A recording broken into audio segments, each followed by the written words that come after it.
आध्यात्मिक जगत में संत अघोराचार्य महाराज श्री बाबा कीनाराम जी को उच्चतम दर्जा हासिल है। जन कल्याण हेतु उनकी असीमित आध्यात्मिक आभा का मुरीद न सिर्फ आम आदमी है, बल्कि बड़ी संख्या में विद्वान, लेखक, शोधकर्ता, बुद्धिजीवी, जिज्ञासु भी है। ये वो तबका है जो मानता है कि बाबा कीनाराम जी का संपूर्ण जीवन आम आदमी की पीड़ा को दूर करने में ही बीता। आम आदमी के लिए वो आज भी ईश्वर का रूप है। अपने नश्वर शरीर के जरिए वो कुरीतियों के खिलाफ संघर्ष करते ही रहे। बाबा कीनाराम जी साधु समाज के उस वर्ग को फटकारते रहे और सत्य का बोध कराते रहे जो महज प्रवचन, पांडित्य और लफ्फाजी भरा था। राजा रजवाड़ों की निरंकुशता और शोषण के खिलाफ भी मोर्चा खोले रहे।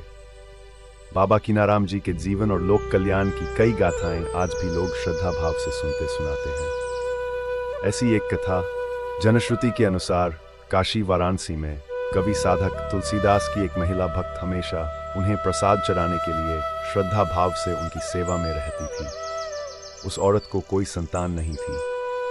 काफी दिनों तक सेवा करने के बाद उस औरत ने अपने पूजनीय तुलसीदास से संतान के लिए प्रार्थना की। तुलसीदास ने अपनी साधना के समय अपने इष्ट प्रभु से इसके लिए प्रार्थना की, मगर तुलसीदास के प्रभु इष्ट ने उस औरत को कई जन्मों तक संतान न होने का संकेत दिया।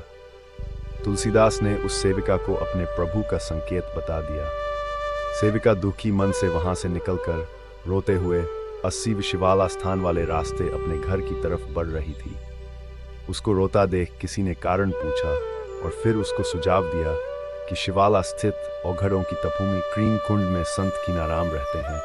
तुम उनके पास जाओ और प्रणाम कर उन्हें अपना कष्ट बताओ, वह निश्चय ही तुम्हारा कष्ट दूर करेंगे। तुलसीदास जी को बेहद आश्चर्य हुआ। संध्या काल अपनी पूजा साधना पश्चात तुलसीदास ने एकांत में अपने इष्ट प्रभु से प्रश्न किया, प्रभु, ये मैं क्या सुन और देख रहा हूँ? आपने तो कई जन्मों तक इस महिला को संतान न होने की बात का संकेत दिया था। तुलसीदास का यह सवाल सुनकर उनके इष्ट प्रभु ने तुलसीदास से कहा कि पहले मुझे किसी जिंदा मनुष्य का मांस लाओ, तभी तुम्हारे प्रश्न का उत्तर दूंगा। तुलसीदास सन्न रह गए। उन्होंने अपने प्रभु इष्ट से पूछा कि प्रभु, जिंदा मनुष्य का मांस लाना कैसे संभव है? प्रभु इष्ट ने कहा कि जाकर इसका उपाय संत कीनाराम से पूछो।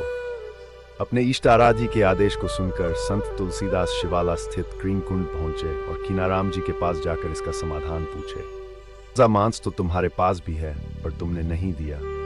जैसे कीनाराम ने अपने शरीर का मांस काट कर दे दिया, अगर उसी तरह उसने उस महिला को भी संतान दे दिया तो इसमें मैं क्या कर सकता हूँ?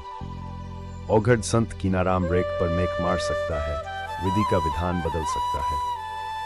कहा जाता है कि अपने पांडित्य पर अति विश्वास और औघड़ों के प्रति अन्यत्र भाव रखने वाले तुलसीदास आश्चर्य में पड़ गए, नतमस्तक हो गए।